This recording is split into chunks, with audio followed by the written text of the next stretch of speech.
Berkah Maulid dirasakan perajin bakul Maulid. Salah satunya adalah Tini.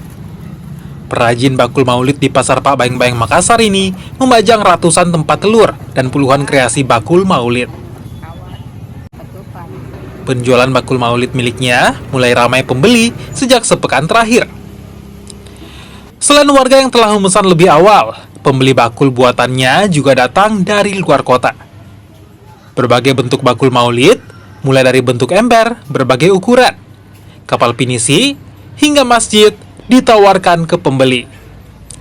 Harga bakul dijual mulai Rp10.000 hingga ratusan ribu rupiah, tergantung tingkat kesulitan. Masuk telur, perahu, masjid, sama selingar. Itu dijual harga berapa, Ibu? Macam-macam embernya, mulai dari yang kecil dari 10.000 sampai 35.000 yang paling besar. Oh, ada juga biasa anak sekolah kan cari. Iya, kalau rata-rata kalau anak sekolah ini itu mulai mungkin pertengahan kalau anak-anak sekolah iya. Mereka biasa beli yang bagaimana? Ya, Biasa beli yang bagaimana biasanya? kalau anak sekolah tergantung Ibu. Kalau dia biasa sendiri-sendiri, dia ambil yang ember, Yang kecil, yang biasa yang ada juga tulisnya. Kalau dia biasa per kelompok itu biasa orang ambil kayak perahu-perahu. Oh, yang berbentuk. Iya.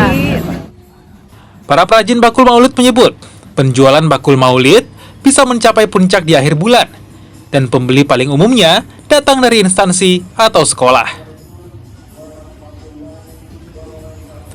Nila Rustam, Kompas TV, Makassar, Sulawesi Selatan.